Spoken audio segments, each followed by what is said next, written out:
My name is Clara Towson, and I'm a friend of the show. Boom. I am Francisca George, and I'm a friend of the show. Perfect. Hi, my name is Susan Leemans and I'm a friend of the show. Boom. Yeah. My name is Zainab Sammaz and I'm a friend of the show. Boom. Hey guys, my name is Sasha Vickery and I'm a friend of the show. Boom. Hi, my name is Lloyd Harris and I'm a friend of the show. Perfect. Hi, my name is Jan Faria and I'm a friend of the show. Boom. Yes. Take one. Well done. Hi, my name is Jasmine Paulini and I'm a friend of the show. Wow, Jasmine, you got it in one time. Ready? Play.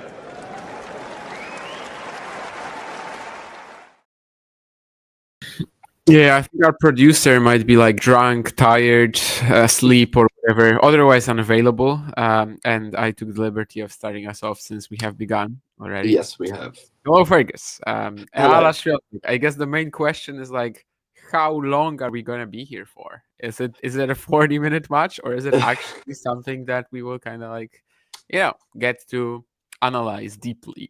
I think it'll be longer than Mickelson Medvedev. Yeah. But we might push it. We might be pushing it. No, I really hope that Eala makes a statement. Not that I think she's gonna take out Swiatek, but just that she plays her brand of tennis and well enough that she gives herself something to be. I mean, she should already be super proud of the way she played this week. She's played unreal, but yeah, just giving herself something to bounce off of against the world number 2, and I don't know, you could kind of say favorite in Miami, but I mean that's debatable. Ozan says that she is not looking nervous at all. I don't know if that's actually something that is a big point here. I guess more so it's like how quickly Iga finds her timing, whether she does it. Of course, she's not been perfect on these Miami courts, not at all. And also how she handles Eala, the return firepower of the pole. WTA scoreboard doesn't seem to be amazing, so maybe I'm actually gonna switch to something different. I was about to say, yeah. Oh, that's not very on time. That WTA scoreboard, but that's fine. We'll let it go. Yeah, I'll find another scoreboard. I guess I haven't done that because for ATP events I tend to just go for the ATP tour thing. But well, in this case, seems like maybe Google will be the better answer. Break point for Swiatek first up. Eala had 2 game points, couldn't take either of them. One of them was a double fault, and now we're at break point. How is she losing the points? I haven't actually turned on the stream yet. Like what sort of points is she losing? They're not extended rallies, but they're quite brutal rallies, to be honest. Okay. Swiatek just pulling with the angle, and it's tricky for her at the moment to deal with the angles that Iga's pulling. As I say, that Iga goes long off the forehand, so it's back to deuce. Yeah, she had game point and then she double faulted. Second serve is looking a little ropey considering it's Iga Swiatek on the other side of the court.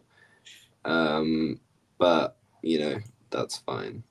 At the moment, she's at deuce. Still in this first game.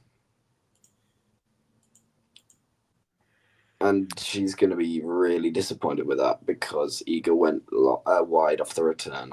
So yeah, I think Swiatek is pretty famous for not adjusting her strategy in terms of whatever server she is facing. So even though she is basically the best returner on tour, she is also going to make a lot of errors regardless of who she is competing against, really. So maybe that's something she can rely on. And Ozan, I mean, what else were you expecting? That's how their games will be matching up. It's just up to both players to kind of handle that either one way or another. but like simply the ideas in terms of what the dynamics of play will be, that's just obvious. That's how it's going to be like. Back to Juice.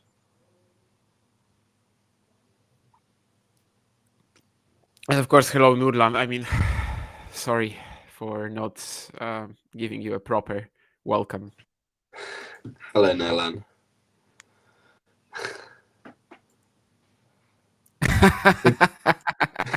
Yeah, Nurlan, sure.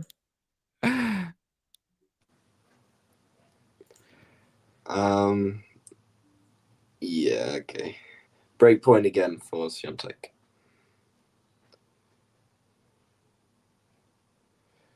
Which she finds with a big return. And we are off and running in this first quarterfinal.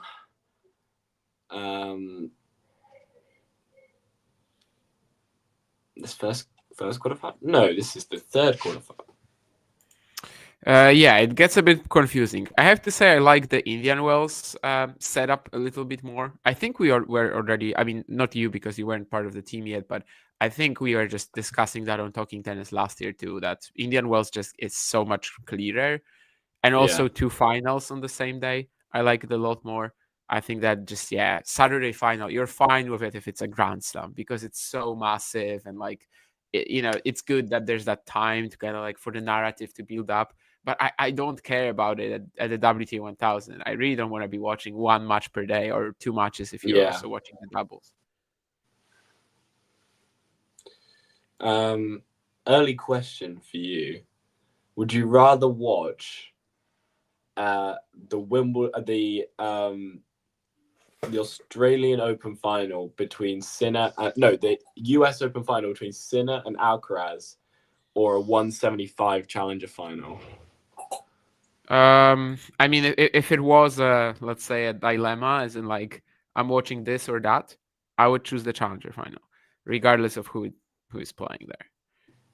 But would I want to watch a Sinner Alcaraz Grand Slam final? Yeah, that's actually been like one of my wishes for tennis within the last year or so, for them to actually meet in a Grand Slam final finally, or an ATP 1000 final. I don't think they've done that either. No, they haven't. But if I only can watch one, I'd go for the Challenger.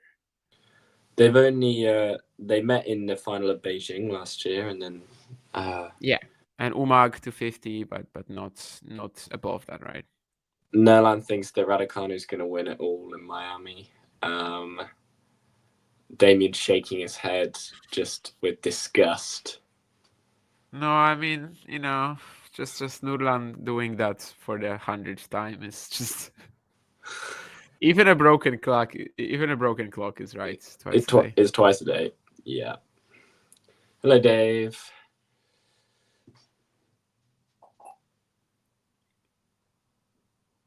I don't know. I mean, I just don't really consider Swiatek Raducanu a pleasant matchup. Australia was a good example of that. I do think Iga was playing better at that event than she is here, but I mean, for Raducanu to go through Pegula, Swiatek, and Sabalenka in a row, that would be literally the most ridiculous thing she's ever done, and that's counting winning the US Open as a qualifier. No, you can't say that. Taking out Sabalenka, Swiatek, and Pegula, and then saying it's better than her winning the US Open in something that will probably never be repeated ever. In some ways, it would be better. In some ways, it would be more impressive. Let's just stick to that. I genuinely don't think it will ever be repeated. Yeah, I mean, it's tough to pull it off. Great. It has to be like a very specific set of circumstances, right? So you have to have somebody who's ranked low for whatever reason, but they are actually way better. So I guess either a player returning from injury, Sloane Stephens, she won US Open on a protected ranking, right? So like she didn't play the qualifying because she had a PR, but it's feasible that she could have started from qualies. So I guess, either someone returning from injury or just someone pretty young who hasn't had the opportunities to gather enough points yet. Either Mm-hmm. Don't worry. No, I don't know how late you are compared to me. I think from what you were saying earlier, probably not that much actually. But I just watched Alexandra Eala getting a pretty good rally. I mean, 10 shots basically that she had to produce, but she does get that drive volley finish at the end, and it's going to be a break point. I mean, it took a while for her to like get this one done, but obviously she kept the composure. And yeah. Ozan, I think I'm really conflicted with. I really like Mark Pecci and what he's been doing, but I feel as though I just have a feeling if this turns into a full-time thing, that it'll just all go south. Like, I feel like Raducanu is a player that you can't really not trust with what she thinks she knows what she wants. She's very clear in what she wants, and she's trying to find it. But I think that at the moment, becoming a full-time coach isn't something that needs to happen, and she's okay with where she is at the moment. Obviously, she's played a really high level this week. And it's crazy how it's... I actually said on the first watch along of the week of Ishii Raducanu, I said, I just have this feeling that it's all going to click again for Raducanu at some point one week, but we don't know when. And I said it could possibly be this week. And as a random guess, we're now at the quarterfinals where she plays Pegula tonight, and she's beaten a top 10 player and Annie Samova and a very informed Kessler, barring an injury. There's a lot of asterisks regarding these barring an wins. injury. I mean, I'm not even talking about Kessler, Anisimova too. It's kind of like Eala. Like, it's amazing for her to be in the quarters. Has she had to show that much? But it's not really what the most important thing is to be in the quarterfinals. Again, Damien with the classic, no positivity, very little. I'm Polish. I mean, what can I say? that's very little positivity coming out of Damien's mouth. But anyway, I don't think he should be a full-time coach at the moment. No.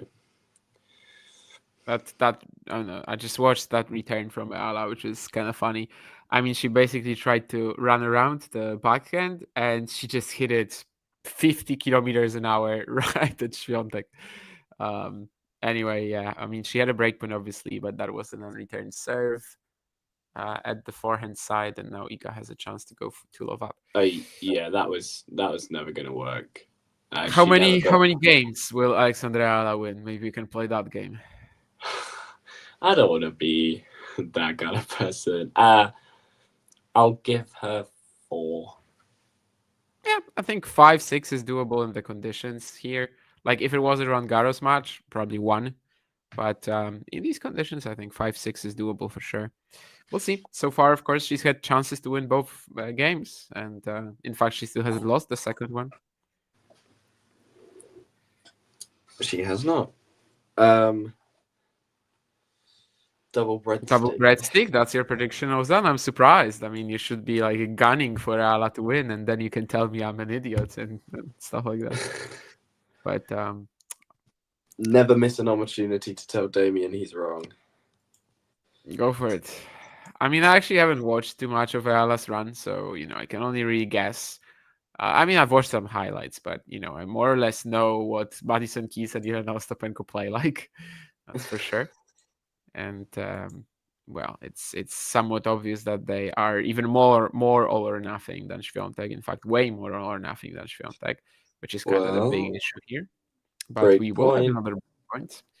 Was it a double fault that set up a breakpoint for Iga in the previous game? Is it like? It oh no, it wasn't the one she took, but it did set up a breakpoint. Okay. So a similar case here. Yes. Is that Tony Nadal in the Eala box? I did not see. I was looking at the chat. You might see him in a moment. I think if it is him, But what you will also see, and I think you should be seeing it now, right? That Eala does break back immediately. Well. So Ozan, I yes. mean, you're on thin ice here. Yeah, Ozan, you are on thin ice right now. It's when Damien Thought said the other day that Tsitsipas was going to win the second set 2-6. I didn't say that. Yes, you did. You said I said that. I said that as a joke, not as a prediction, though. That or not even as a joke. I said, like, for all we know, it could be like 2-6 in 20 minutes. Why not? Just kind of represent the range of possible options that we were still facing at that point in time. But Sebastian Korda was too strong, and Sebastian Korda, back on the hype train today against Novak. Great I hate your opportunity. hype trains. I hate your hype trains. I mean, I don't know if it's actually a great opportunity today, but provided he wins, that's when the I don't chance know whether it's a really great be opportunity, provided he wins. If he wins, he'll have a great opportunity. Maybe that's it. Yeah. Critical insight. I mean, if he wins, he'll have a great opportunity going forward. That's what I'm trying to say. So is that Tony Nadal or not? By the way, it is, right? Yeah, I think so. Okay. I haven't seen that guy in a while, so I was second guessing myself. Am I dreaming? He used to coach Ali Yassim. Is that right? Yes. There were some big storylines there because he basically told Felix at the start of it that he won't coach him against Rafa, which was some people criticized it. I mean, if you are like honest about it from the start and this is part of your contract, I don't see the reason why, but why that would be wrong. But yeah, certainly there was a bit of a conflict of interest there. I think it was actually during his tenure as well that Felix played that 5-setter against Rafa at Roland best clay match he ever played, I think. So maybe there was some Tony involvement there. Hello, Jake. Have you seen that photo that of Swiatek at Eala's graduation from the Nadal Academy? Yeah.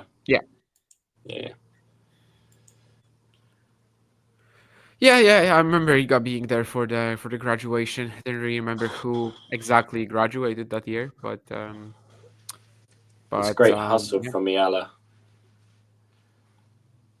Very good hustle. Well, now switches to Eala beating Swiatek. Not sure what exactly told them that in the first few points here, but of course it's still even for the time being at least. And the second serve of Eala is already under some pressure here.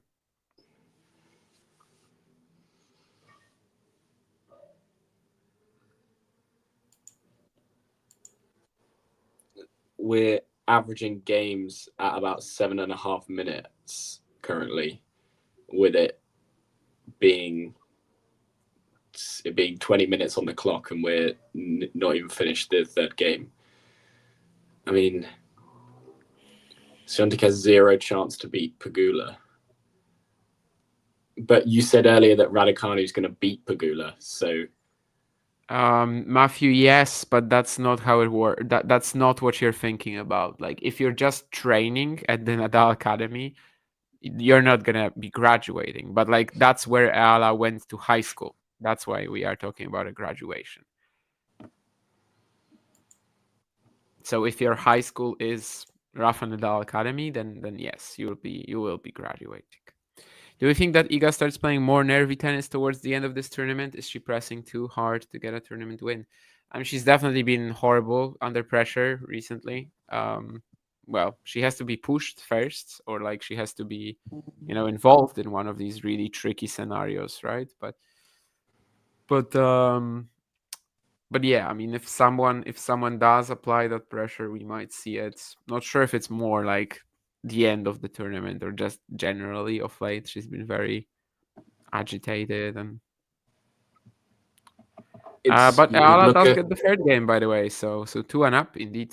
3 games where both players had chances, I think, to win all of them.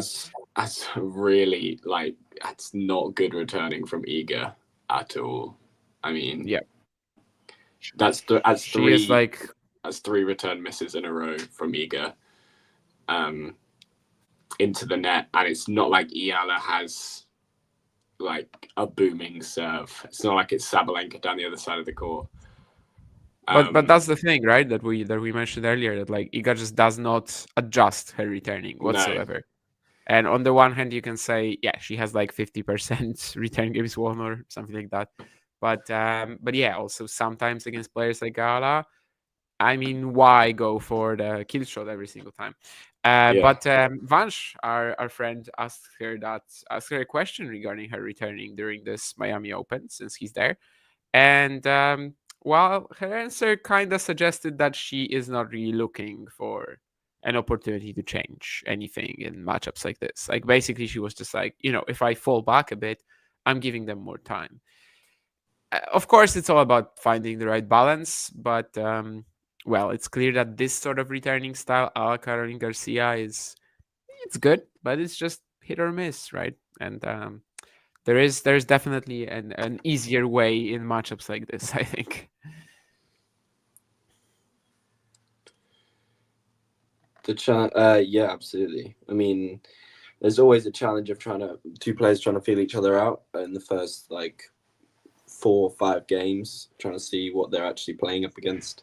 So I wonder whether it's just going to take Iga till it gets to 3-all or 3-2 Eala to finally click it into gear and realize what she has to do. But as Damien was saying, if you don't change your style that much, depending on who you play, you're gonna. Yeah, I'm not sure it's a thing for Iga actually. Yeah, like she's just very focused on herself, right? Which is why that she sometimes struggles against certain players. I mean, Ostapenko, perfect example. She has a terrible record against Ostapenko because she just refuses to change the way she plays against her. But I mean, that's quite a nice forehand. That also kind of comes back to the 2022, all the changes that she made when Viktorovski joined her team, and just making her more of a robot, eliminating the variety. I think actually that year I asked her something about that, and she was just like, this year I'm not looking at who my opponent is really. Of course, there's still some scouting done by the coaches, but I just pay attention to myself really, and that's a change up that was also one of the part of the things that she just chose to do differently in the 2022 season, which I think still remains. Indeed, that was a pretty nice forehand from Eala there, using the pace coming at her. And now Swiatek is still looking pretty rough in terms of the baseline timing at the next point. I mean, the entire tournament, right? I mean, she's had one tough set every single match. And at least in one of the cases, it was very much self-inflicted against Mertens. Yeah.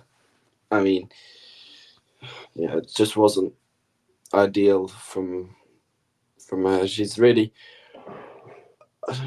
Sorry if you guys can hear crashing and banging. Uni halls isn't obviously the most ideal place to be on a show. Barely hear it. Okay, good.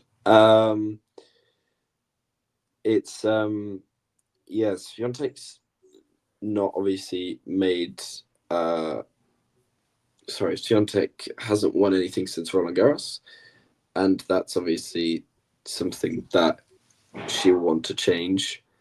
But at the moment, it doesn't look like she's playing the tennis that she had been for so long before this. Obviously, she was such a dominant world number one, and then it all kind of fell apart for Swiatek, and now she's trying to rediscover that robotic form, as she's saying. It's not quite been there. I think her level for the most part isn't that different. She's just really not clinical, and that's kind of biting her. The Australian Open semis, so nervous in that third set. The matches against Andreeva, again, just the pressure is on, and of course that's also an emergence of another dangerous player that wasn't there before, and a style that maybe usually doesn't beat Swiatek, but in this case, because Mira is so good, she does. I do like how Eala is taking this though. Like, she missed that 15-30 return, but she's pretty determined to not let Iga just like walk all over her, and she's actually gonna crack another forehand winner. So yeah, it's looking very good for Eala. It's good attitude for sure. Absolutely, she keeps just bunting her hip. She might have a little, might be just causing her some bother, or it might be just be a habit that she has. But she keeps bashing her left hip. I think I can't tell with the obviously screen flip and the yeah.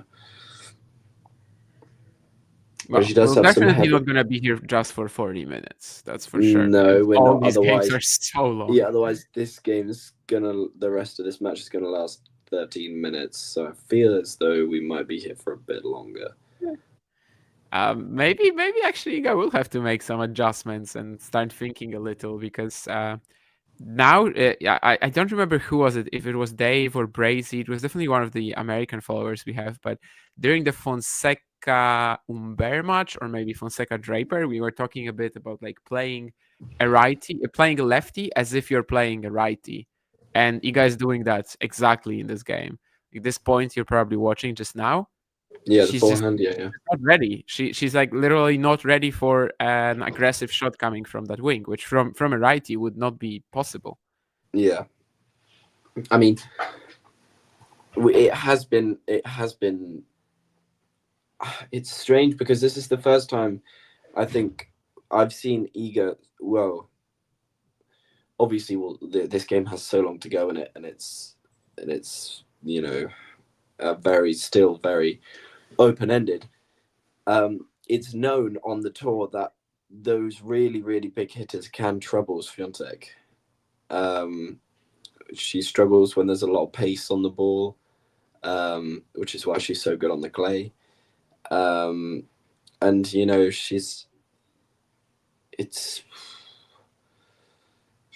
it's really going to be interesting. I mean, it's a great point for Eala now after another double fault. I think that's Iga's third of the match. Let's see what Eala can do. Obviously, Damien's going to see about 5 seconds before I do. No first serve. I'm trying to read Damien's facial expressions, but he doesn't really give anything away. Yeah, I was trying to be ambiguous, I guess. Since it is a development of sorts. I mean, the return from Eala was reasonably deep for sure, but after that, yeah, it's just more of Iga's timing so far being quite off. I think Damien's prediction went out the window. You should have seen. You should see Ozan's. It's a double breadstick, and it's currently 3-1 Eala. So I don't think it's going to be a double breadstick. You're going to do well to get a double breadstick. Yeah, Dave, thank you. Yeah, I remembered that. Definitely, I also included some of my kind of like experiences doing that, where basically if you start playing against the lefty after playing with righties forever, then you need like 10 minutes to adjust. And I think Iga is also kind of doing that, but also I don't know if she will, because as we just said, she's a very stubborn player. She became a very stubborn player about 3 years ago. Nonetheless, it's a break for Eala, 3-1, and now it might actually get a bit dicey if Iga doesn't break back here. It's the pressure will be on here if she's not able to find something here. Iga's returning's been all over the shop in this match. Yeah. As I was saying, Dave. Yeah, she keeps hitting her hip. I don't know if she's just feeling some discomfort there, or it might just be a bit of a habit when she after a point that she sort of just hits her hip, just a reset button almost. But we'll see.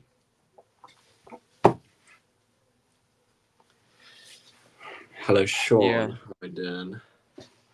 This is quite a good representation of kind of like how Eala's service games are looking so far in terms of Iga hitting 2 return winners here, but also 2 returns that are, out for no reason. She actually tried to block one of the serves, but yeah, not really something she's used to, and you could see that.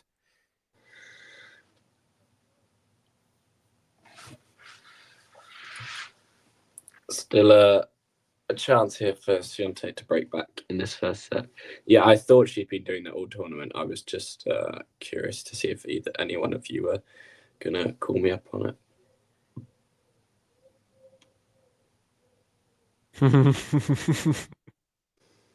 No, just laughing at the Sean comment about hitting to a lefty's forehead, and then and thinking this guy's back in his Yeah, like that would be next level lack of court awareness and just focusing on your game. But yes, we will actually have a break back for Swiatek. Some much better depth hitting. I mean, I don't think she really, was necessarily throwing in that much spin or going for something more consistent, but she does get the break. And yeah, will be a challenge now for her to hold for the first time, I suppose. Yeah, Draper naturally being a righty, I think his backhand is actually it's definitely more solid. I would say his forehand it's his bigger weapon, but it's his less consistent weapon. Yeah, 100%. Draper backhand is much better than his forehand for sure. Yeah, Draper's forehand can be searingly good, but it can also be off the boil, and it can go long. It usually goes long more than it goes wide.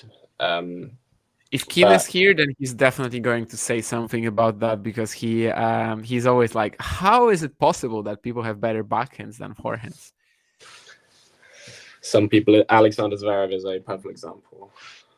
Yeah, but actually, I guess it's more like confidence, mental with him. But yeah, I think it's actually pretty common, like mechanically, for people who have a solid backhand and the forehand is a bit more complicated. But yeah, I mean, I also agree with Keen that like for 95% of people, the forehand will just be the more potent shot. That's just how we're built. People often use backhand as a building shot. They never aim to hit winners off of it, unless obviously they're in a big position. Because you often find that you end up finding it tricky to hit big winners off the backhand side consistently, so they use it as a building block to then play a forehand or come to the net, or look at, I mean, Taylor Fritz is number 4 in the world, and he hits backhand winners, but he uses it as a building block to then get his forehand into the right position to then play it. Yeah, that's another example of a Draperish player, I'd say, where like the backhand is actually the better shot, but the forehand will of course produce more winners and just be more potent. I think a few years back there were some like big stats regarding Djokovic's like entire career or something like that, and like backhand winners, unforced errors, and forehand. And some were quite surprised that like his backhand winners and unforced errors aren't actually that, the numbers weren't looking impressive whatsoever, even though that's another player where you'd probably say the backhand is much better.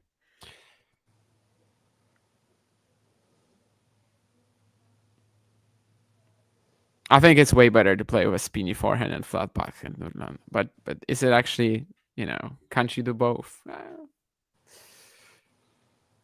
But I guess that's just a more typical thing. Well, Iga will be under pressure here again on the return, and what she was doing to Eala last game, now Alex is kind of doing to her with that third Iga point. hasn't held yet, and she hasn't had points. No, she has had points to hold. She had, yeah, but this is not looking like the game where she will finally hold so far. I mean, it's not the cleanest strike from Eala, but it's too early, and it's past Swiatek before she can get out the motion from her serve. Yeah. I assume that she. Okay, I assume she breaks because.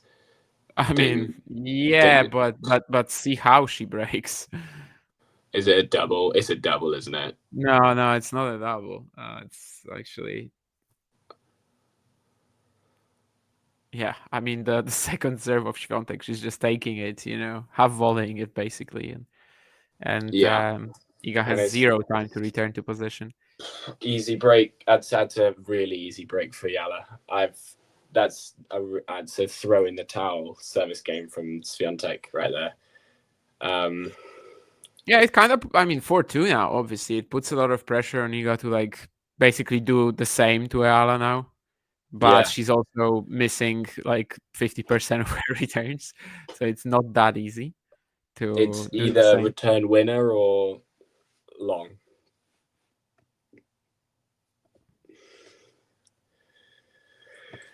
Yeah, I think Iga is also not known to be like adjusting in terms of her second serve placement. The famous match for that is of course against Daniel Collins in the Australian Open semis, where basically she just kept hitting that same second serve at the Collins backhand and getting burned every single time.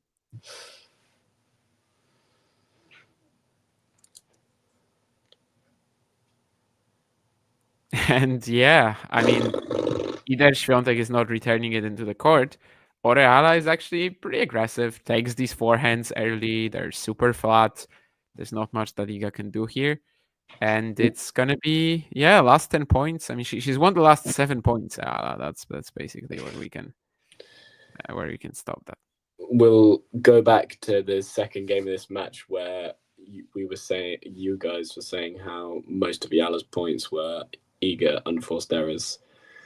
And now Most look at of them still are, but she's it's not like she's not found hitting a few good spots to be aggressive herself. Yeah, definitely.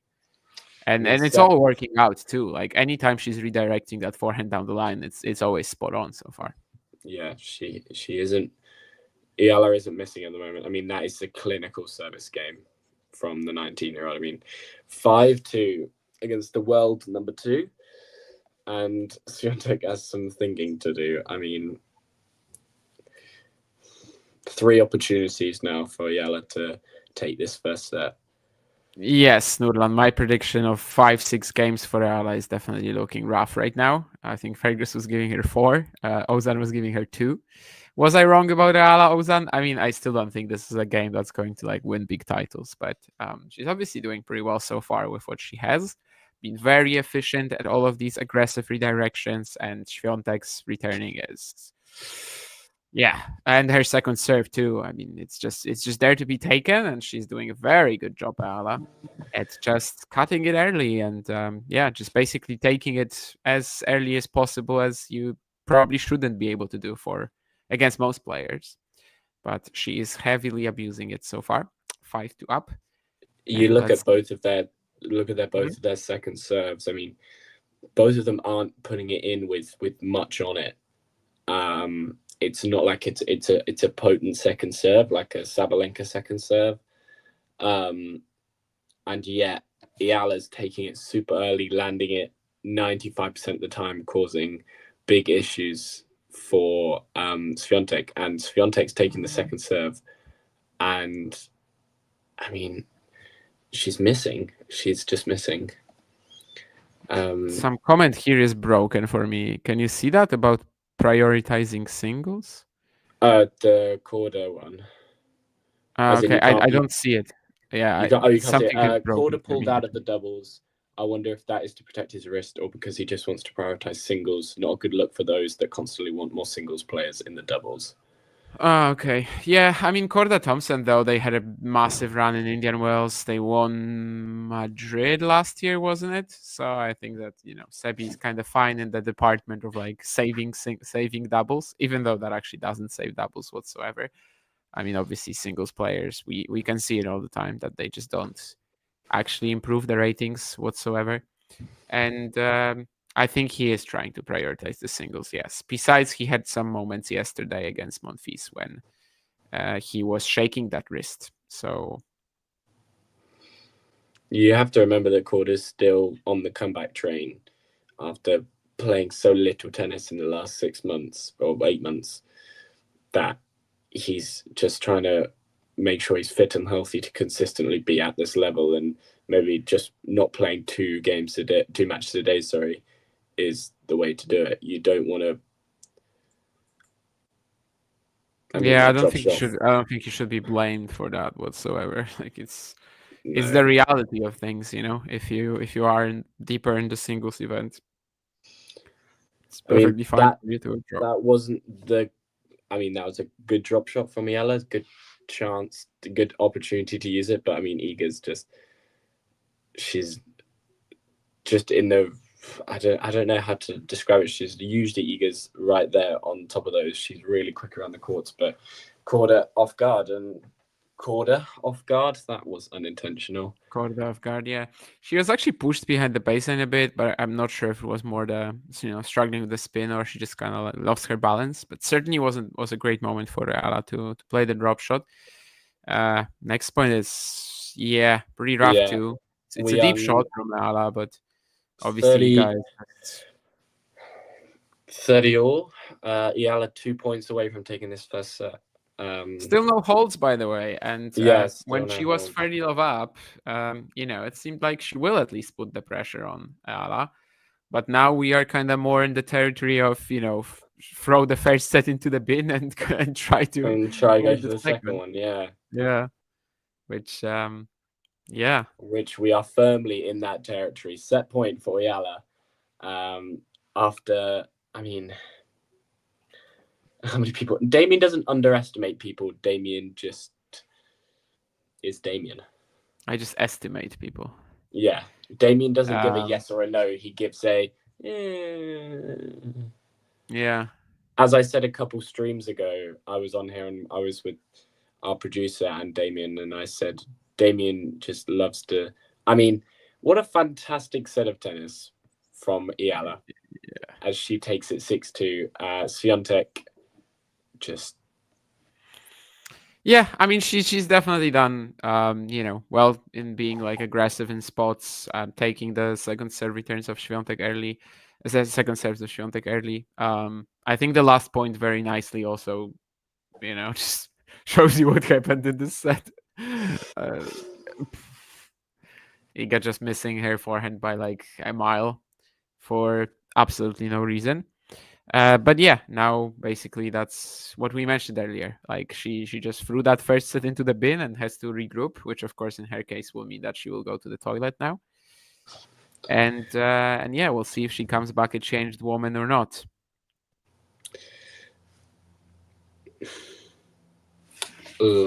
I will be back in 2 seconds. Of course.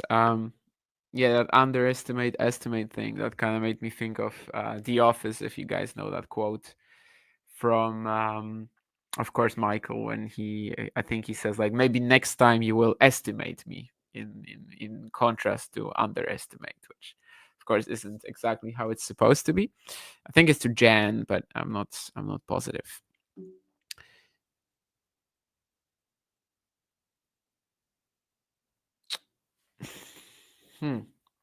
Doesn't see tennis shots are as good or bad, but they are merely in or out. Interesting. Let me think about that. Whether a shot is good or bad, like 95% of the 95% of the actual success is whether you landed it or not, right?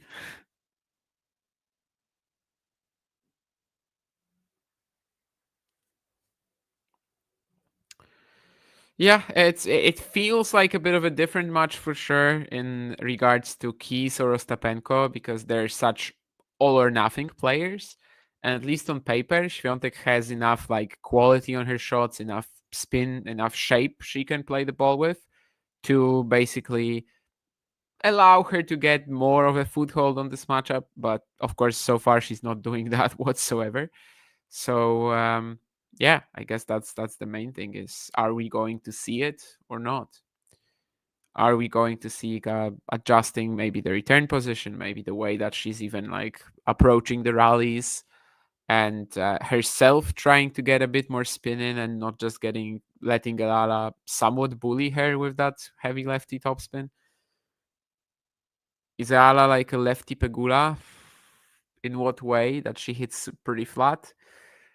I guess. I think she's pretty similar to someone like Fernandez. Obviously, Fernandez is already a lefty, but yeah, just like a pretty tricky lefty counter puncher. She's definitely redirecting very aggressively today. I don't think that's how she usually plays.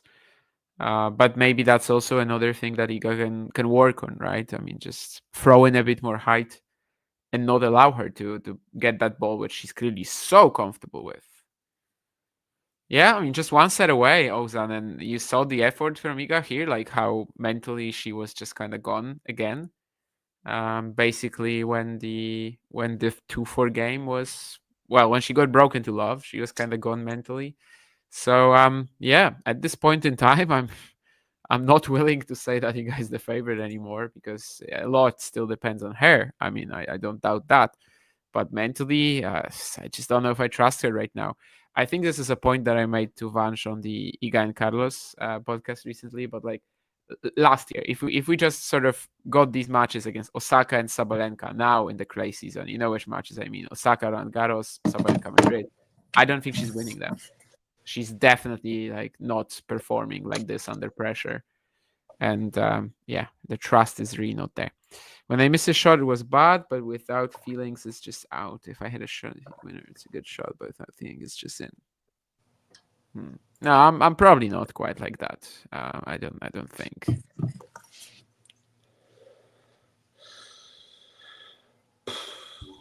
I mean, Swiatek's yet to hold serve still.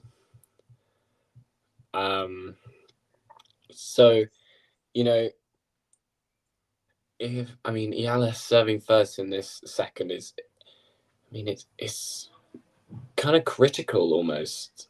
I mean, Eala serves first, gets a solid hold in. I mean, Iga's under some serious pressure. Yeah, because the basics of this matchup, I mean, the way that we kind of like saw them beforehand was that if Eala is basically like serving, let's say Swiatek is going to be holding like 75% of the time, and Eala should be in trouble in every single return game. And she's just not, I mean, every single serve game. And it's not like that. Like Swiatek just is, the return margins are completely off. And it's actually, of course, Iga who's struggling a bit more. Even though we've seen so many return winners as well from Swiatek. I mean, how many? Like 5, 6, which is very unusual for a set like this, for such a quick set. But we've seen loads of return winners on both sides, actually. I mean, yep, Eala's just taking that second serve like so early. Just along with all these return winners from Eala, there's also a number of just like regular deep returns, and for Swiatek, we just have a number of misses. Yeah, I don't remember the last time Swiatek has returned this. I mean, we were saying at the start of this stream that Swiatek is the best returner on tour, and she really has not done us justice, as we said that.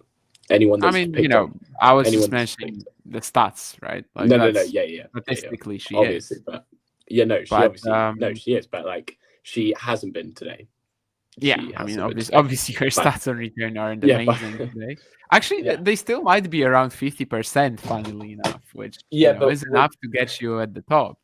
But it's not enough to compete when you're losing all your service games. Anyone that's watching this match will know that 50% is actually probably still making Iga look a bit better than she's probably played. Yes.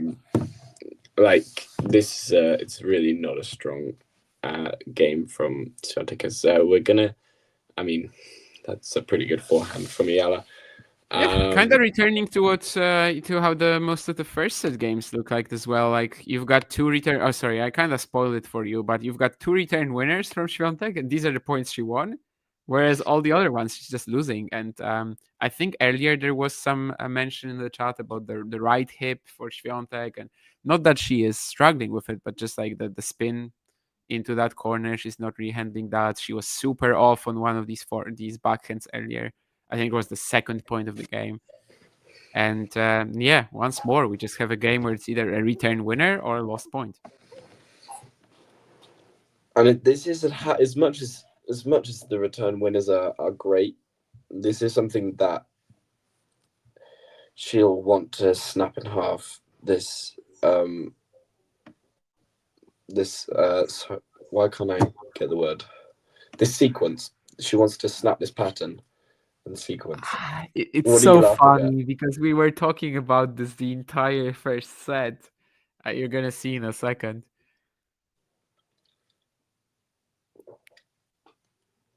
I mean, and Eala, to her credit, I mean, I think she's like 100% on these forehands down the line. Yeah. I mean, that's such a good forehand. I mean, that gets everyone on tour. That gets every single person on tour. Yeah, but we were just talking about Swiatek playing, a righty today, basically. Yeah. And she's doing that again. Like, I don't know, let's say it's Jessica Pegula, who Nurlan was just comparing Eala to. Let's say it's Pegula on the other side of the net. This shot just, I don't know, comes back as a neutral rally ball. But Eala is seeing that forehand down the line today like she's, I don't know. Yeah, she's seeing it like a beach ball at the moment. Yeah. I was actually talking to John about this the other day.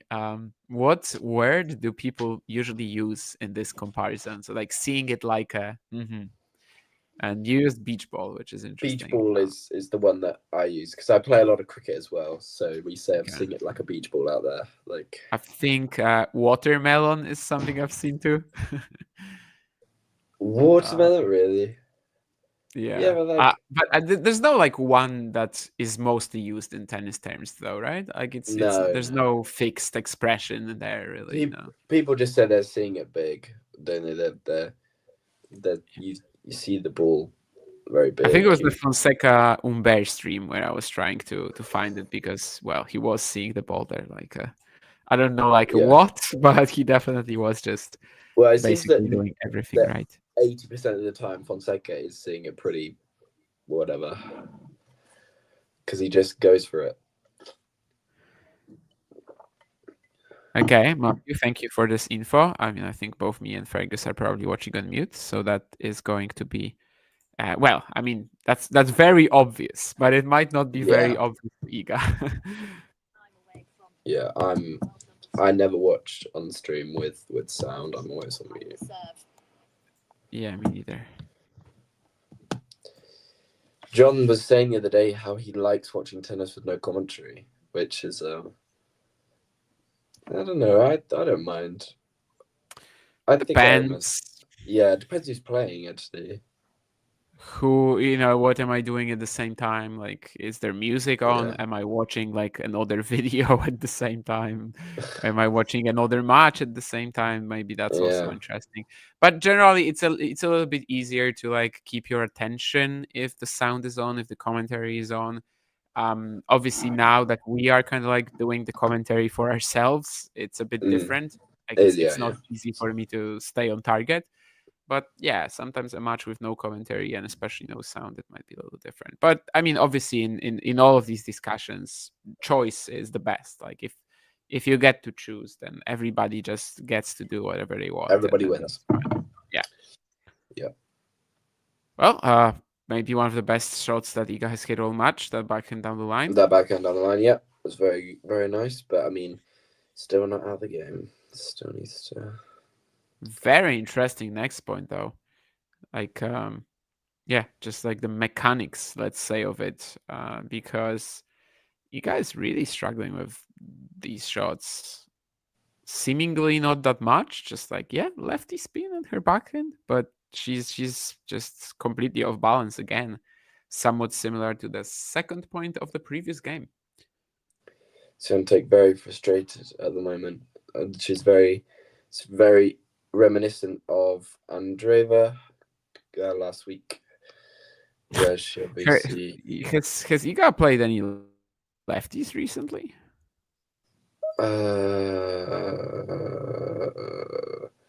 What was said? She's been a Mertens, Svitolina, Garcia, not this event. Yeah, not Garcia. No. Wow. Break point for Eala. Yeah, another forehand down the line. This time not that close to the line, but she didn't need to.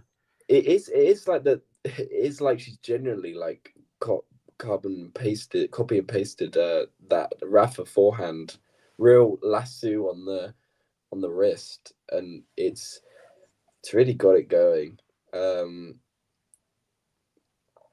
Wow, break point.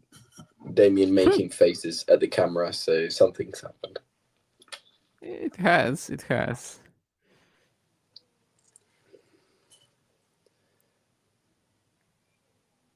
Wow. I mean, wow. Maybe 5-6 games or even 4, as you suggested, is what Iga is going to win. I mean, does Iga Swiatek need Alexandra Eala to choke a little, to like get a bit tight? I don't know. Maybe not yet, but like let's say let's get it forward like 2-3 games, and maybe she will. If Eala holds here, then I mean Iga's in some serious trouble. She's so bothered by that lefty spin at the backhand, like constantly. And I think we've said that Iga is playing this like like if she was playing a righty sometimes. Eala is very much aware of what sort of issues Iga is having with her game so far. I mean, she puts she has such a topspin heavy forehand that extra kick that she's getting off the topspin into the backhand of Swiatek is really bothering her, and she can't seem to get it under control. Yeah. I don't actually think that Swiatek's tried to slice a backhand yet today. Maybe she could try and incorporate a little bit of slice into to try, I don't know, something different. Obviously, I'm not an expert. That's just a observation. But yeah, it's not really something in Iga's game right now, I guess. But maybe she does need to.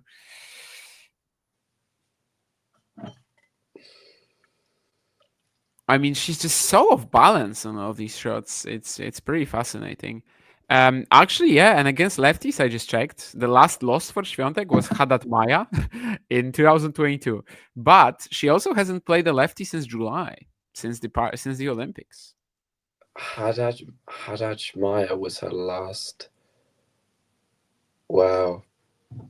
Since her last loss to a lefty, that's crazy. That's also a crazy forehand from Swiatek, by the way. I mean, speaking of balance, I mean, she's basically falling over here, and it's a ridiculous winner. Not too repeatable, but well, she'll take it, obviously. The frustration, however, is getting more and more visible as the minutes of this match basically fly on.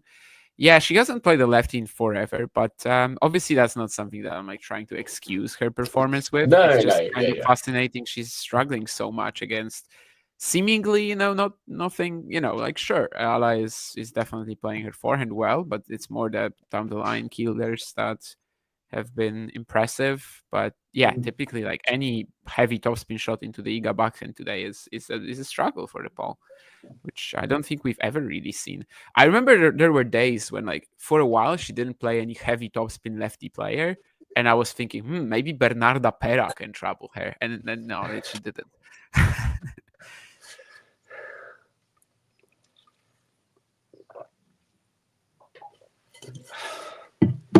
Break point for Swiatek to break straight back in this second set. Ozan, I don't think I will yet. I mean, personally, obviously I haven't been watching her too much this week or over the past half a year, so maybe over time. But yeah, I mean, think she's definitely playing excellent today, but doesn't mean I think she's going to be winning massive things. But Iga Breig's back. Now, of course, I don't know why I said it with like a Russian accent for a moment. That was just a complete, I don't know how that happened. Anyway, or maybe it was more like a Bela Lugosi Dracula accent. Anyway, that's going to be finally, she can try to get that hold. That's too bright. Yeah, I mean, still waiting for this first Swiatek hold of the match. We'll see what happens. But Eala, I mean, if she starts missing first serves, I'm kind of just handing the point over to Eala at this point, at this moment in time. Swiatek not putting nearly enough kick on the first serve, and Eala's taking it so early. Yeah, it's super impressive from the teenager. Yeah, I agree, Dave. Although the one time she tried, Eala actually kind of burned her with this backhand cross court, which I mean, yeah, it's still the right play. I just wonder if Iga would not have like second thoughts because of that. But obviously, I'm sure she's aware that whatever she's doing right now, it's not quite working out. No, But yeah, I want you to think about first one. any time Damien's ever changed his mind. Damien rarely changes his mind. I mean, what is my terrible take on Eala? That she's not gonna be contending for big titles? Yeah. I think that's what Nerland's referring to. I think that's not really something that we've learned this week or whatever. It's a very specific week, not gonna lie. She's facing hit or nothing players who are all or nothing players who are basically just hitting 1,000 unforced errors. But she's doing very well with what she's got in this match so far. That's for sure. Like it's kind of a perfect representation of I think what her game can be so far this match. But let's see if she can keep it up. Yeah, hello's the female Fonseca. Yeah, sure. Lack of enthusiasm in Damien's voice is always prevalent.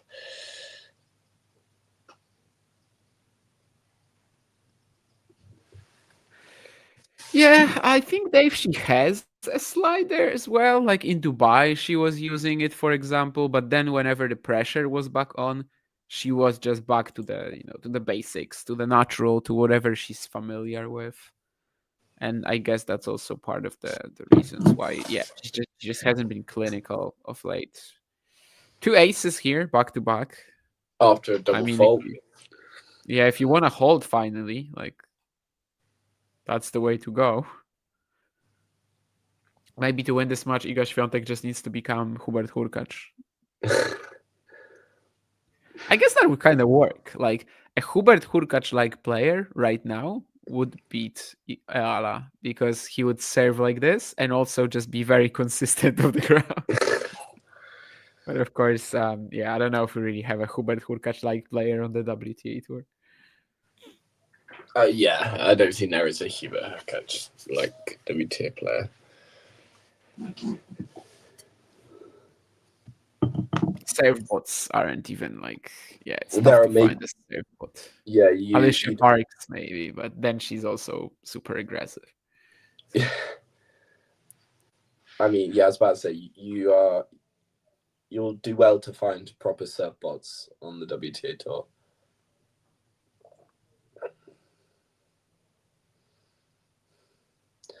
But again, I wouldn't really count Hubie as a serve bot.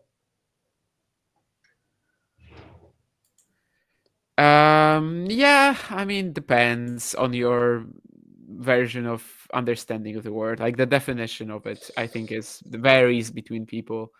I got some slack from people in the chat when I didn't when I called Ivo Karlovic not a serve bot. So my understanding of the word is probably like very strict, but some have a wider definition. And then if you include all these guys like Isner, Karlovic, I think you can even try to include Hurkacz. But yeah, depends really on like how wide you want to be with your definition. And Fergus, what is this? What has just happened? Iga Swiatek has held serve. Wow.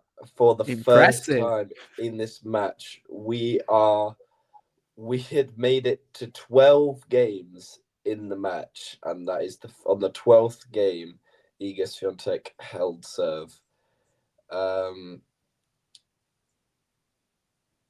And perfect example of how this match is going. First point on the Eala serve was a return error from Swiatek, and the second point is a return winner from Swiatek. This game is very predictable at the moment. But yeah, Ozan, I just don't count anyone as a serve bot. Like my definition is you need to serve and literally do nothing else well. But Eva also has volleys. The slice is actually pretty good. Obviously, his footwork is not really allowing him much in the rallies. If he is like able to set up for the shot, his flat forehand was pretty good. But yeah, again, that's movement, more of a movement issue than a technique issue. So that's just because my definition is super strict, and I actually struggle to find someone who I would call a serve bot. So, do you not count Sebastian Baez as a serve bot? Sure. I mean, he does put the most first serves in on tour, so I guess he is a serve bot. Gonna be 2 breakpoints here for Swiatek. She had that one very deep shot from Eala into the backhand corner that she finally handled better. That's kind of leading her to this position so far. Is this where the Swiatek comeback starts? Could be, but we'll see. Are there any serve bots who are under 6.5? I'm trying to think. You'd have to go maybe someone like Kazo or Watanuki, but it's a stretch. Yeah, I mean, there are a lot of players that are like 6'4" that have really strong serves, but then they're also brilliant from the ground and all around the court. So you'll struggle to find a serve bot. Like Pericard's what, 6'9"? I don't know. Feet and inches, they don't do well for me. So it's like 206, I think, 207, something like that. Whatever that is in inches and feet. Anyway, we've got a break. Swiatek did actually completely mishit a shot on the first break point. Again, just the depth from Eala was pretty good, and then she just lost it for some reason. But she finds a return winner, which I don't think was hit that cleanly even. But well, anyway, she gets a break. 3 games in a row for the poll. Shelton called himself a serve bot. Nice. I think that's actually very wrong. What I'm trying to say is that Shelton should not be calling himself a serve bot, and this is a problem of his game. This is like a proper issue of his game, that he doesn't trust his baseline game, and he thinks of himself as a trashy baseline player, and he's not a trashy baseline player, or at least he shouldn't be. And I hate that. I've talked about this match ad nauseum, but the Bublik Madrid round 3 last year, when he was serving volleying on clay every single point against Bublik, whom he should be beating off the ground 90% of the time. I absolutely hated that, and I think it's actually part of the reason why Ben is, not quite as consistent as he potentially should be. I think he should trust his baseline game more. If you look how big his forehand is, I mean, there he goes through almost patches in matches where his forehand is unreal. It's so flat and it's so big. He goes through patches where it's absolutely huge, and then he sort of like 3 or 4 games he sort of burns out, and then he starts missing again because he doesn't trust his baseline game. And if he started trusting his baseline game, he's definitely a top 10 player with. I think it's also the fact that he has some consistency tools too. Like the athleticism is great. He can actually loop the ball back of the forehand too, like reset with it. he's perfectly fine with it. He's just not usually willing to do that. But yeah, in order to keep progressing, he's gonna need that. He's gonna need a consistent backhand side. Which, his backhand is definitely the one thing he need. It's definitely something that he needs to work on. It's less polished than a lot of players inside the top 15. It's backhand.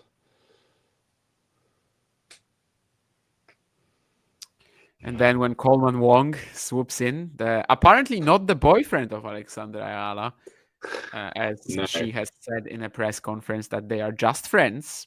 I don't know. Maybe Coleman is friend zoned. Poor Coleman. Coleman. You heard it here first. We've been where you are. Someone clipped that. Damien just said that Coleman Wong got friend zoned by Eala. It's possible. I mean, it's pretty weird because some of their photos and just like how many of them there are, that people definitely just like assumed right away that they were in a relationship. And then Eala comes out and says that they're just friends. I mean, how does that sound to you? Coleman, we've all been where you are. We know what sort of position is. Maybe not necessarily with Eala, but with other women. And we know what sort of position it is. And men, just stay strong. Moving on. I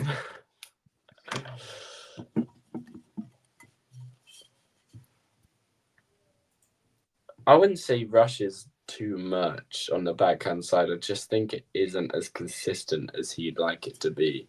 His slice is... I think his slice is a strong part of his game. But it's not as like... I don't know, there's something about it that feels as though it sets up more of an opportunity. Shelton's such a big hitting player that you then give them that opportunity to hit big, and it almost counteracts what he's trying to do with his game style.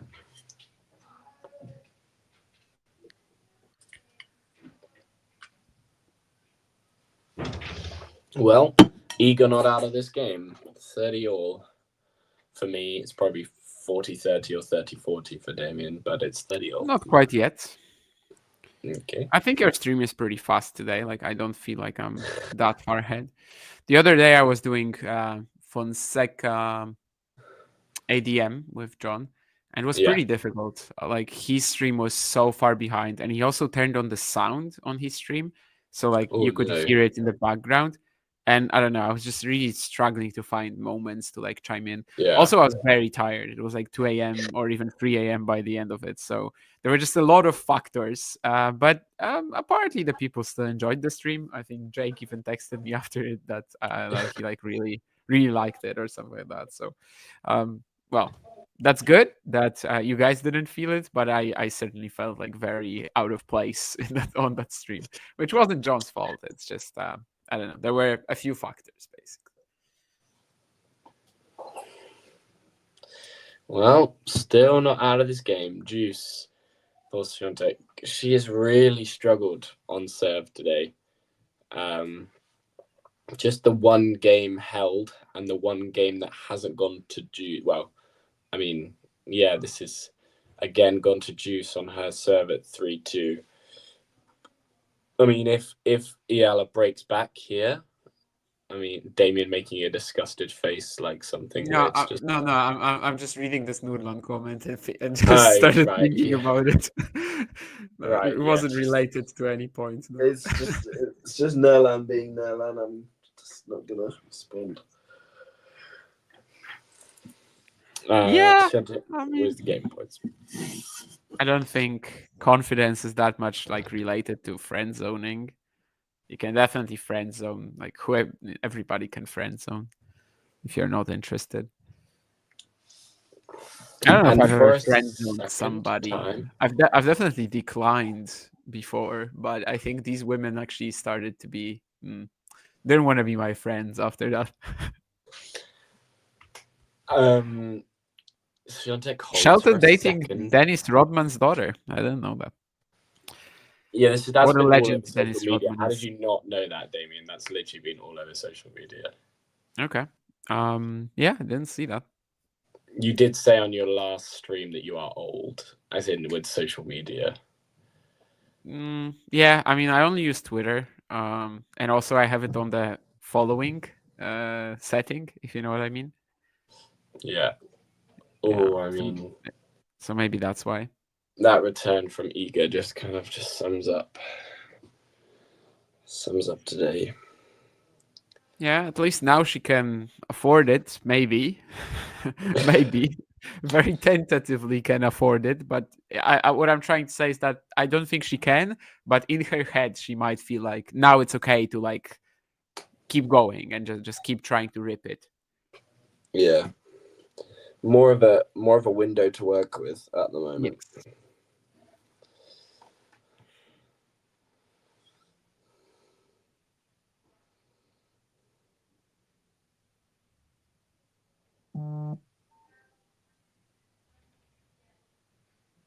It's a good serve.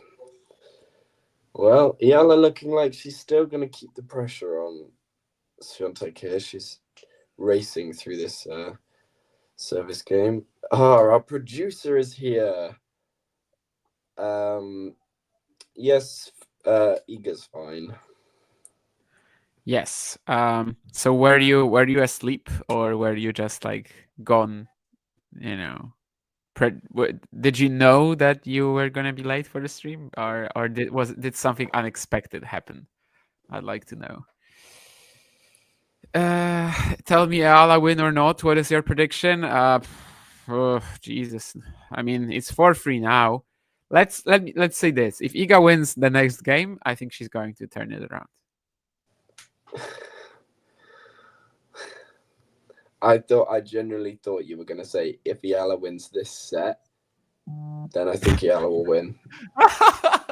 I could have gone for that. And if Iga wins this set, then we'll have to find out in maybe like an hour.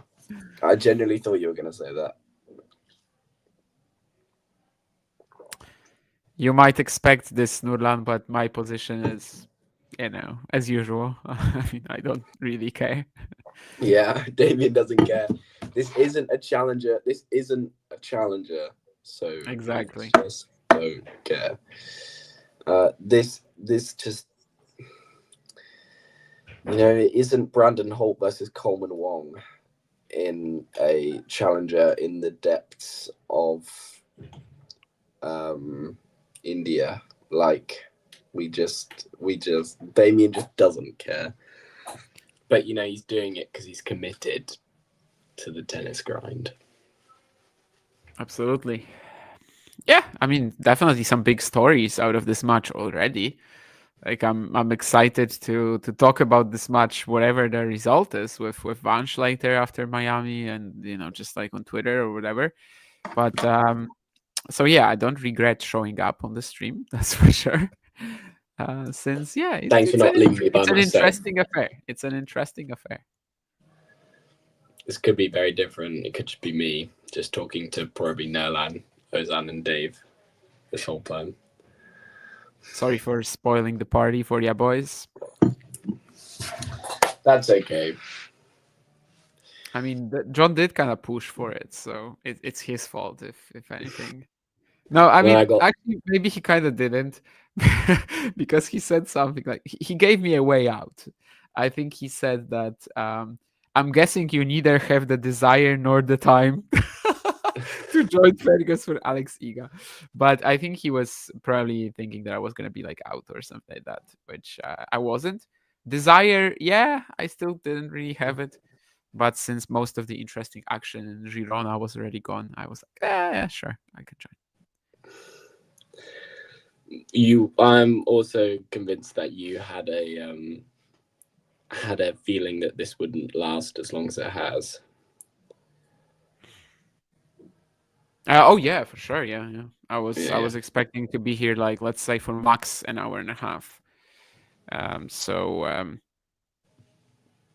that probably played into it a little, yes. But I mean, I definitely don't mind right now. This is, according to me, just 2 minutes ago, kind of like the game for the match. So let's see. How many holds has this been now? 2 from Swiatek? How many? What? Sorry, holds 2. 2 holds. Yeah.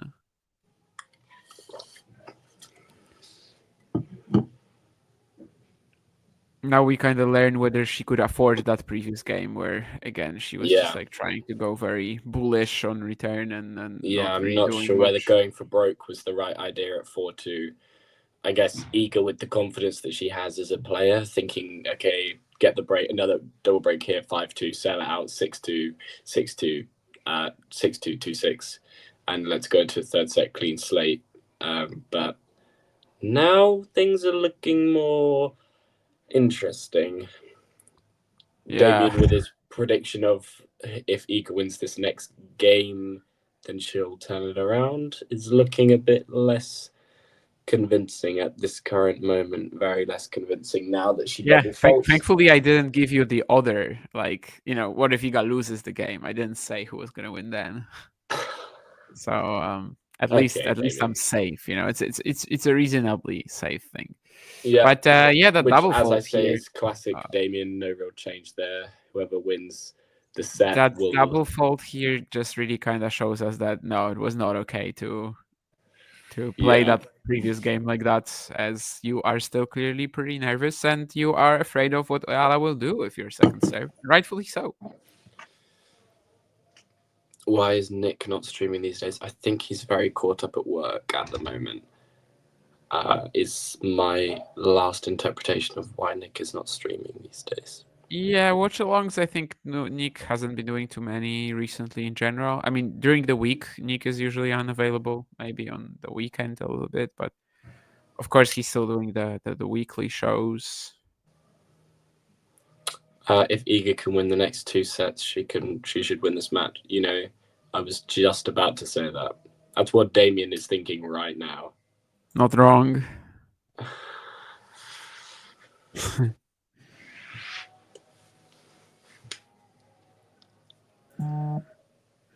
Nice, Keen. I actually didn't know you were a Murkeldelian fan. Well, Eala breaks back, and we are now at 4-all. Swiatek could not afford that service game where she gave away return errors and let Eala hold easily. And now I have to say that if Eala wins these next 2 games, she will win this match. Wow. Yeah. Vegas going bold. Damien, I have to ask, did you watch the Dan Evans match in Naples the other day? You didn't? No. No. Pellegrino, was it? Mm-hmm. Okay, yeah, no, I didn't. It was actually a pretty good match. Surprisingly, watching Dan on clay isn't my favorite thing to do. Yeah, I don't remember what was on at the same time, but definitely the Girona Naples events, and I guess I just chose some other matches. I remember more or less following the score, but I didn't see a point from that, no. Evans was 5-love down in the third, and then pulled it back to 5-4 on serve, and then missed a volley on match point that he would have made maybe 2 years ago, but. Yeah, annoying. He did all the hard work getting from 5-love to 5-4 to double break, but then lost it, unfortunately. Well, considering all the patterns in this match, like this 4-all game actually feels like a bit of a must break for Swiatek, as there's no way she's gonna trust herself to hold right now. Well, from that perspective, I guess it's going pretty okay. Of course, she had a return winner again on the backhand side. Eala did also give her a point or 2 here, but still gotta take one of these free break points, and the first one is already a return into the net. I mean, it's I don't even I think that those expressions put together make up what I'm trying to say. Damien nodding his head. I assume this is a return winner. on the second serve from Iga. I mean, Iga can only win points like this, right? No, actually, it was a different shot. You'll see it in a moment.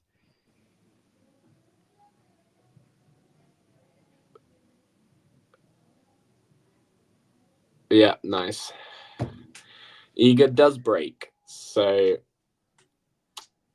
we will see whether Swiatek can serve it out. I mean, yeah, it was the snappy timing on that low shot from the backhand that made me go, okay, sure, yeah, yeah, pretty good. I mean, Dave, I think most of the WTA has been aware of that for a while now, right? I mean, Garcia, Keys, there was that summer in 2022. Garcia, Keys, Haddad Maya. Yeah, you actually might be pretty right, Nurlan. That's well, Pegula should be watching this and thinking, yeah, I'm feeling confident against Iga in these conditions. It's kind of like their US Open match, right? I mean, no, like, not to burst your bubble, but earlier you said that Raducanu is going to get past Iga, get past Pegula, and then actually win the entire thing. So you're kind of no, but like switching up your, just talking about a hypothetical scenario here, right? So obviously Pegula will play Iga if she wins tonight, and if Iga wins. and today. if Iga wins, which is still very much in the Which balance, is still very much on the off the. It's definitely not done. 5-4 and serving in this match is nothing. It's actually maybe a negative even. So I guess how many? Yeah, it's like 8 games on serve so far, and she's won 2. I guess that's true. Yeah.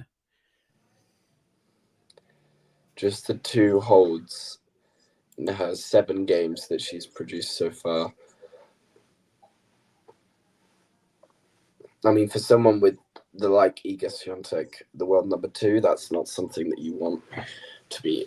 I mean, that's not something you would come to expect from Iga, especially when she's playing someone like Eala. Yeah, I think regardless of legs, like if they just restart in the third set, it's like a carte blanche a bit, tabula rasa or whatever. I think that you would expect that Iga just has a bit too many options, but she's not been too good at using them today. But I think that's maybe more what I was thinking earlier when I said that, like, yeah, if she gets that 5-3 lead, I kind of just trust her to be a little bit calmer at the beginning of the first and of the third set and go on from there. But right now is obviously when the nerves are still very much there, and 15-all now. Really off balance. There's been so many occasions that she's been off balance when hitting shots today. Reminds me a little of. Funny enough, we brought this up last stream as well, that it was us to Djokovic versus Del Potro in Shanghai, where Djokovic just lost complete control of his forehand. Yeah, Keen, thank you for the recommendation. I mean, I'm aware of the podcast. As you know, I don't really listen to any, but I do think it's great that the guys are doing something like this, and they always had really like bad press, Isner, Query, for honestly no reason in terms of just like who they were as people, and yeah, I can definitely imagine their show being entertaining. He and Jay Clark went to is going for a 3rd title in a row. Jay Clark on the rise, 100%. The most fascinating play style of all time. What, Jay Clark? Yeah.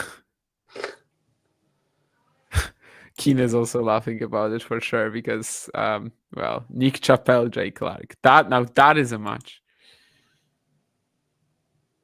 That's a great drop shot from Eala. Well timed and perfect execution. Iga couldn't get there. Well, she could get there, but she didn't do anything with it with the return into the net. Wow. And something has happened. I reckon that Eala is breaking straight back. Damien, if Damien's trying to hold off until I see Damien's not doing a very good job. I just said wow. Yeah, I mean, you guys like so bothered with short skier again. She's just not comfortable on like any ground stroke right now. 5-5.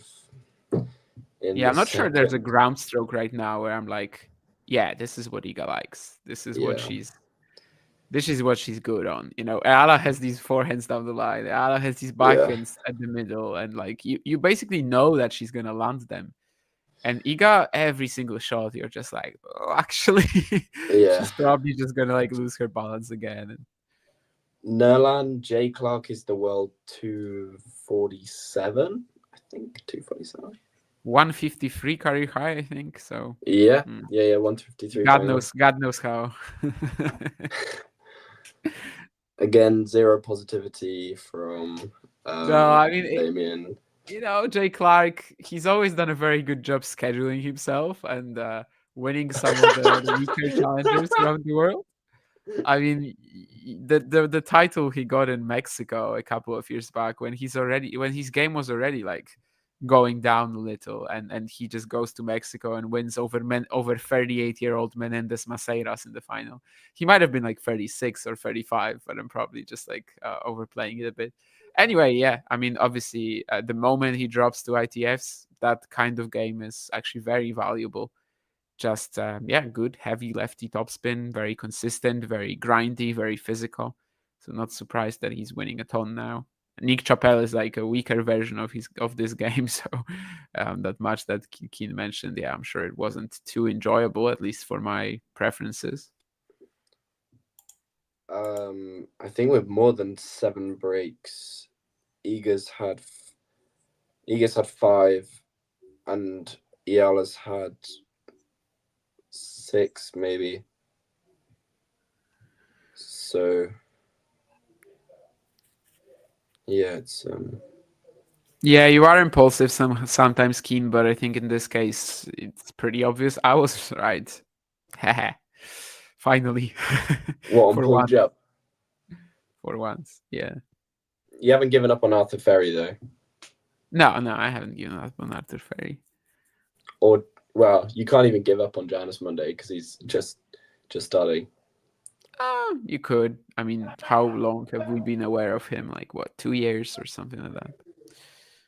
Well, he just came out of college. Yes, but he was playing some, pro events in the meantime, and yeah, he was but even. I mean, that's say so. You can't. You don't get nearly the opportunity to play pro events when you're playing college tennis, do you?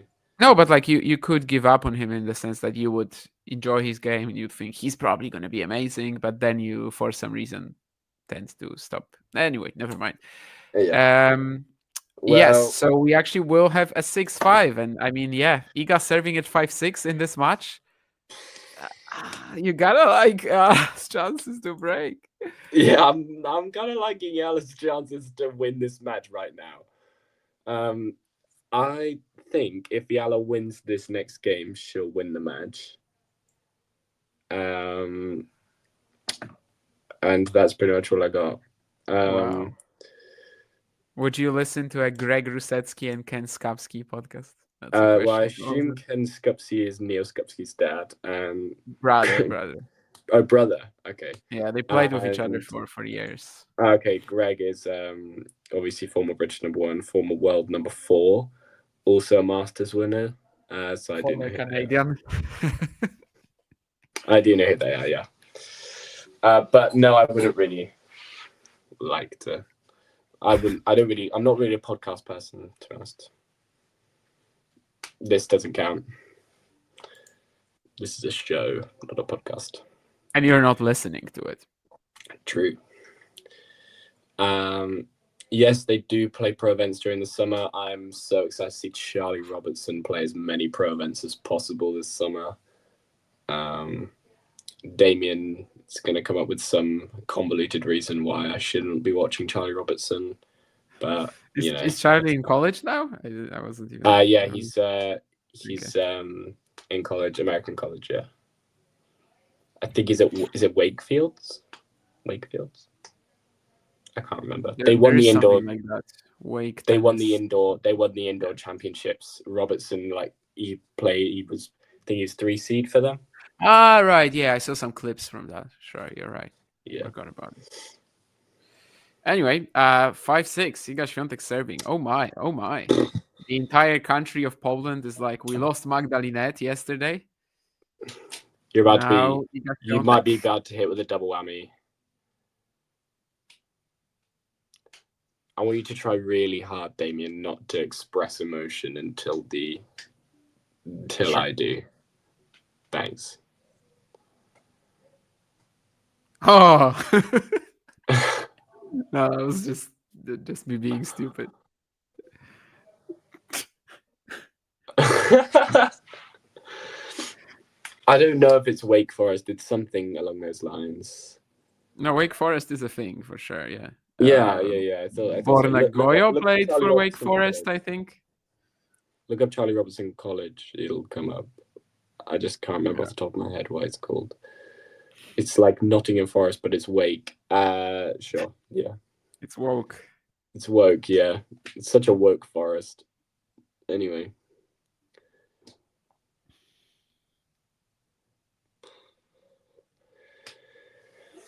Well, Eala into this game, 15-all. Iga missing on the forehand side. Well, I mean, Damien's logged into watching this point, so.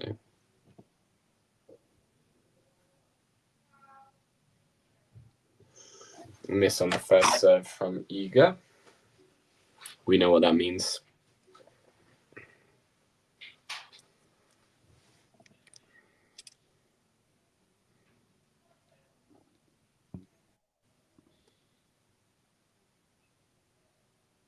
Wow. I mean, can we pull up the second serve win percentage for Swiatek, please, producer? I mean, it can't be that high, I don't think. I'll watch this point and then I'll do it because I think I'm still the person showing the score. Okay. But yeah, I was just mentioning the that the 30%, 29 now. Yeah, I think I was just mentioning that like the matches that Świątek won last year, some of them like Sabalenka Madrid and Osaka Roland Garros, I don't know if she's winning them right now. Well, she has a chance to show that maybe she can. 2 match points for 19-year-old Alexandra Eala against number 2 in one of the most, I don't even know how to describe, like, Eala's been spectacular. Obviously she has to get it done first.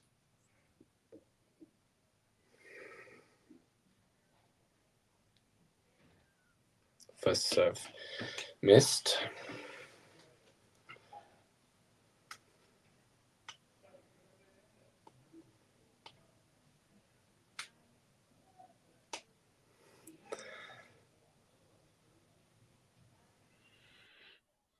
Wow. Eala looks absolutely shocked and looks like she is about to cry. Eala is about I love that to reaction. Yeah, she was Yeah. just like completely stunned, you know? Yeah, Even though she was, well, pretty much in the position to win like for 75% of the match, the moment she got it done, she's just like, wait, what? I did that? What an incredible performance from Alexandra Eala. That's outrageous. Takes down Iga Świątek, the world number 2, and I don't think she can quite believe it. Yeah, Alex Eala, I mean, before this week, out of the top 100, now she's going to be in. She was like 102 live before this match. Obviously, that now puts her in that position. Before this week, I mean, virtually no main tour runs. And now she defeats Ostapenko, who was a WTA 1000 finalist earlier this season. She defeats Keys, who won the Australian Open earlier this season, and she defeats Iga Swiatek, who is the world number 2. And yeah, I mean, if we're looking at the entire match, she was a lot better. Iga was so late to adjust with her patterns. The hyper-aggressive returning never worked. But Eala obviously attacked her second serve to like put that pressure on Iga, not even make her serve, her own serve, like look vulnerable at all, in contrast. And yeah, the forehands down the line that she was finding, just being pretty, let's say, she found good moments to be aggressive, and she was like economically aggressive maybe. And yeah, Dave, that's actually the comparison I've been giving the entire week, that she's kind of like a less power Fernandez in many ways. But of course, Layla is a few years older. There still might be some development in these regards for Alex. I just think Iga just was so off the boil today. I don't quite know what was going on. I mean, we saw that second serve percentage of win was 29%. That's really low, and that's not something that you expect from the world number 2. Swiatek, I mean, I think it's not even the worst part, because like usually she would be able to afford it, right? Because I think we were just expecting that she was gonna be crushing the Eala serve, and she just wasn't. Yeah, I mean, Eala was serving 67% first serve. I mean, 58% win on second serve will be something that Swiatek looks at with a lot of dishearten with the way that she was throwing in those second serves. I mean, if that's not a wake-up call for Iga in terms of being able to adjust her return position, her return strategy in matches, I don't know what else is. You know, as you're saying, 58%, 52 on first serve. I mean, how is it possible considering she hit 15 return winners? I'm obviously, that number is off the top of my head, but I feel as though the wait still goes on for a final and title for Swiatek. I just don't quite know how Swiatek is going to take that performance. I don't know. There's a lot of thinking to do for Swiatek.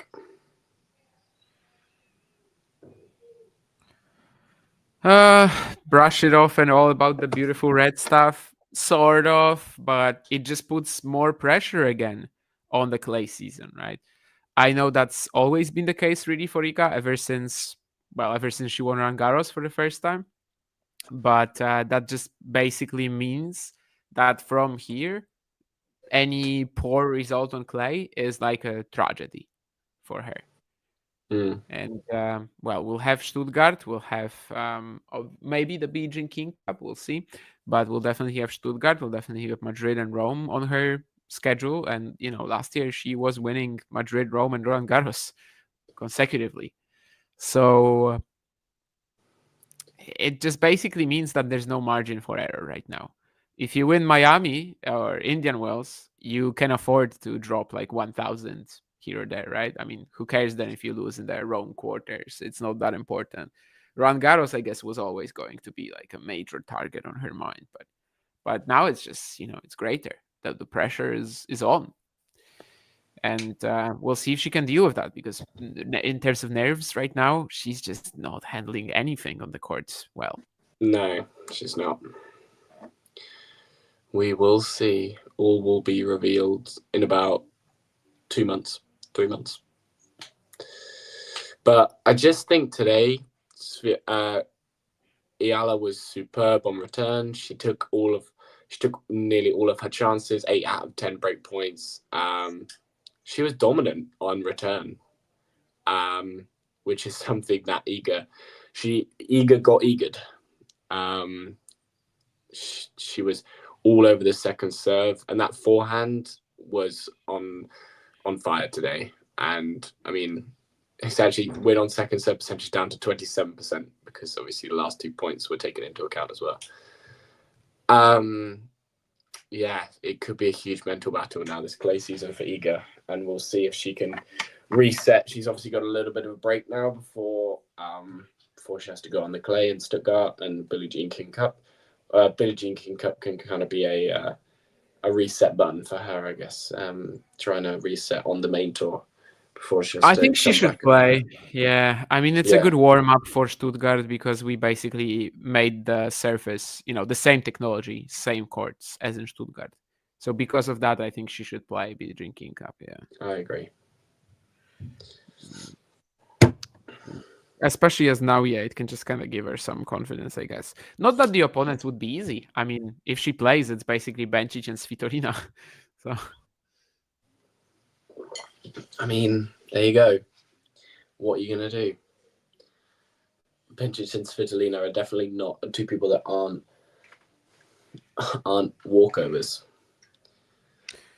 by the way, I think the stats on second serve return for Swiatek, on second serve for Swiatek are even worse if you look at them in a reliable website. Yeah, Hold on. that Google stats here are even worse. Basically, 24% on her second serve, 6 out of 25. And Eala didn't actually win more on second serve than first serve, but yeah, that's rough. That's still like mostly in contrast to, of course, how her serve was attacked. That's where it's a problem. Swiatek not winning over 50. I mean, again, not about even second serve, but look at first serve, 47% win. I mean, that's just nowhere near going to get you enough free points. Pressure points won, 63% Eala, 37% Swiatek. I mean, that mental side of it for Swiatek is really struggling at the moment.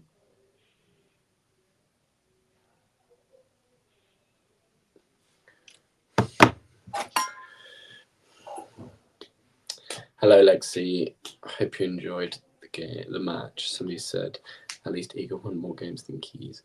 Yeah, Iga did win more games than Keys, but I don't think that's what they'll be. I don't think that's what they'll be contesting over.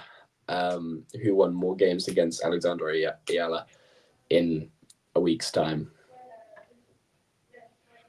It's a very tough hypothetical question to answer, Ozan.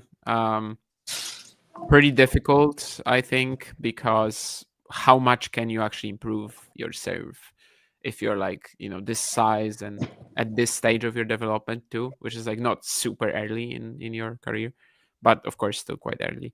So probably it won't mean that much, but well, what a run for her. Defeating Keys, Ostapenko, and now Swiatek. And she's into the semis where, compared to all these players I just listed, I guess she's not going to play anyone that's scary for her right now. She still will be the underdog regardless of who she plays. But I mean, yeah, after what she's done this week, I don't think she's going to enter the match scared. Well, she will see who she has. It will either be Pegula or Raducanu in the semi-finals. Yeah, I mean, one opportunity. I mean, especially for, if you're looking at it like this now, especially what a chance for her to, I don't know, it just becomes even more open now. We're not obviously going to have a Sabalenka-Swiatek final, but I don't know.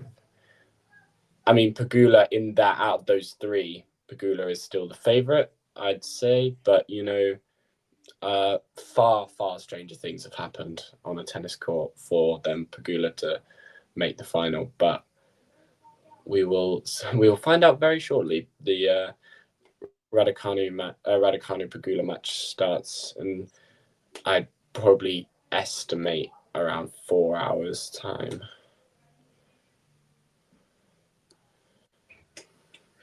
When is Iga's ranking gonna go below 2? Seems stuck there. I mean, she has 4,300 points to defend during the clay season. 300 is not right. I don't know what it is for WTA 500 semi. 200? Something like that. Anyway, so like, yeah, over 4,000 260 semi-final? 260. Yeah. Oh, for a semi at a 500? Yeah, 260, I think. Yeah. It doesn't sound right, but maybe you're right. Oh, okay. No, that maybe might be for the guys. That might be for the men. No, for the guys, it's 200 after they updated it. It would be a lot for a semi at a 500 if it was 260. Over 50% of what the winner. I'm probably wrong there. Yeah, that doesn't sound right. But maybe you're right. I don't know the distribution. Anyway, it's over 4,000 points on clay. So obviously her performance there will very likely basically determine that whether her ranking is going to go below 2 or not. And does that make the event more open? Maybe. Like, I'm not sure I was buying into Iga potentially beating Sabalenka in the final, for example, like just the way that she was looking in every single match. But it means that the finalists, yeah, I mean, that part of the draw is at least more open, definitely. She should want Raducanu over Pegula. Pegula is too solid for Eala.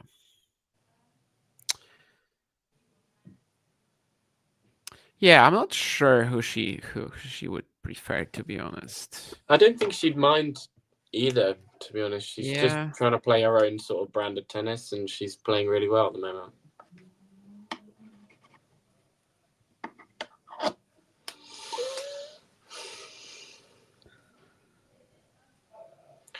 Right, I think we are going to wrap up unless Damien has any other weird questions like he did last time.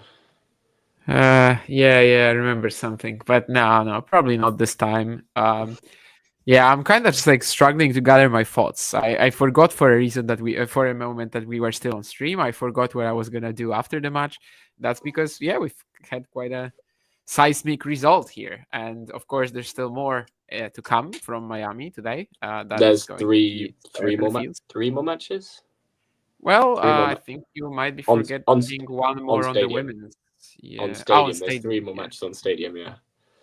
Yeah. There's 4 singles anyway. Yeah. But yeah. As Fergus said, this probably should be it by this point. Hope you guys enjoyed this. Definitely the Filipino crowd in the chat, they did enjoy it. And by the way, I mean, if someone pays for my ticket, yes.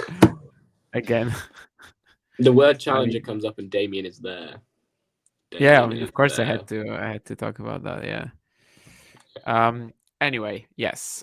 Thank you, Fergus. Thank you to everybody. Thank you very much, Damien. Thank you, guys. Quick match, as expected. Very, very quick. Exactly how we predicted it the entire week. Exactly how Damien thought this was going to go. If we scroll right up to the top of the chat, Ozan said double breadstick Iga, by the way. So just putting that one out there.